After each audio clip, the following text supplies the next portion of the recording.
Oi, eu sou a Cami, seja muito bem-vindo ao meu caos de conteúdo de beleza e mundo literário. Esse bordão ficou muito longo? As pessoas ainda usam bordão? Porque isso é uma coisa meio 2015, né? Época Kéfera.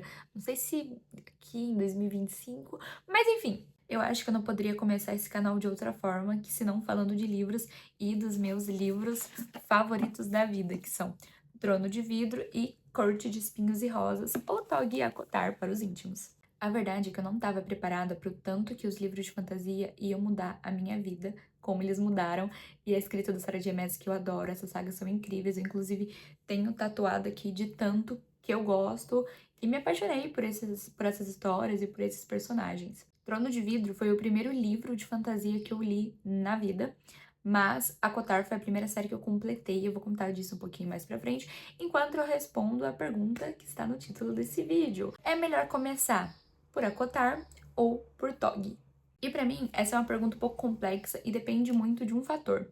Se você já leu fantasia antes ou se esse é o seu primeiro contato com o gênero literário. Então, se você nunca leu fantasia, eu recomendo que você comece por Corte de Espinhos e Rosas, e sim, existe um porquê. Pra mim, a maior diferença entre esses livros é que a construção de mundo de Tog, ela é mais lenta, ela é mais complexa, tem muita política, enquanto Corte de Espinhos e Rosas é praticamente um livro de romance que tem fantasia dentro dele. Então é mais fácil você ter esse primeiro contato com o gênero em algo que está mais próximo a outras leituras de romance que você já está habituada.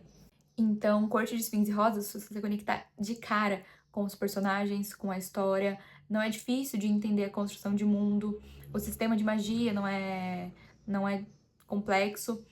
Então, apesar de ter a mesma pegada de Féricos nos dois livros, eu acho o desenvolvimento de Trono de Vidro muito maior, o que é uma coisa que eu gosto mais e prefiro muito. Depois que a gente lê outras séries, fica mais perceptível o quanto a escrita da Sarah J. Maas é extremamente melhor mesmo em Tog do que ela é em Acotar, principalmente porque Tog é escrito em terceira pessoa, que é uma forma que eu gosto mais de ler. Agora, como eu mencionei antes, Acotar foi a primeira série de livros de fantasia que eu terminei, mas não foi a primeira que eu comecei, porque eu comecei Trono de Vidro antes de Acotar e eu abandonei a leitura. Sim, é simplesmente uma das minhas séries favoritas, mas o primeiro contato que eu tive não engatou. Então, por que aconteceu isso com o Trono de Vidro? Os dois primeiros livros, eles são mais parados, eles são mais lentos, tem menos ação, eles exercitam muito a parte política, muita mesmo, e isso vai ser extremamente importante nos outros livros que vêm à frente, porque é uma série de 8 livros. Então,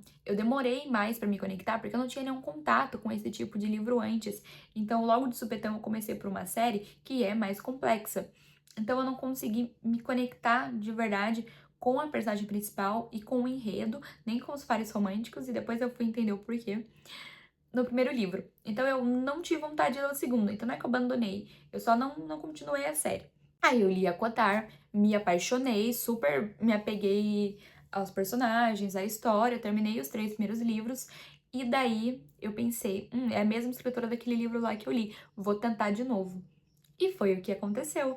E aí eu me apaixonei, percebi como o Tog é superior a Akutar em vários sentidos de escrita. E quando eu passo do terceiro livro, de Trono de Vidro pra frente, não tô colocando Lâmina do Assassino aqui, que é um livro de contos, mais ou menos, né, que vem antes da história principal, porque eu acho que ela tem que ser lida nesse meio termo, entre os 2 primeiros livros e o terceiro, embora eu, quando li, só tenha lido no final como último livro. E não é uma coisa que me incomode também.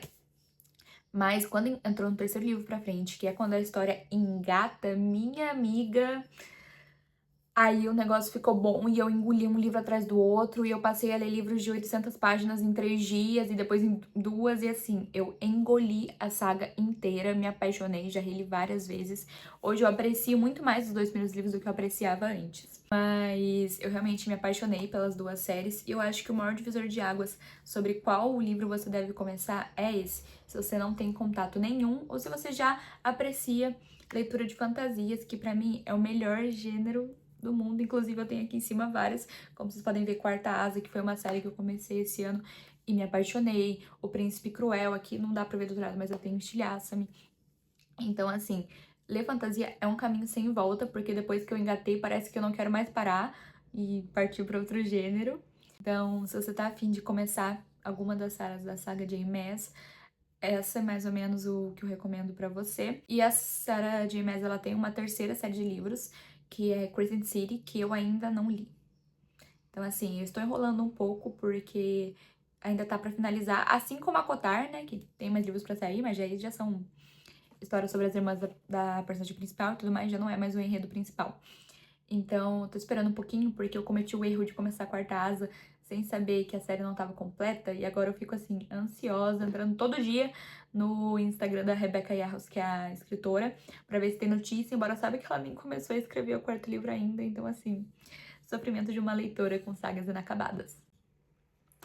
No mais, eu acho que é isso, espero que eu tenha conseguido ajudar vocês um pouquinho a decidir por onde começar. E deixe aqui nos comentários outros livros que vocês queiram resenha ou queiram... Enfim, tô aqui pra isso e em breve tem conteúdo de beleza também, que foi por onde eu comecei a criar. E aqui embaixo vai estar os links para as minhas redes sociais, tanto o Instagram quanto o TikTok, que são redes onde eu sou muito ativa no dia a dia, posto vários vídeos. Inclusive vai ter um resuminho desse vídeo lá pelo TikTok, então aproveita pra me seguir nas duas redes.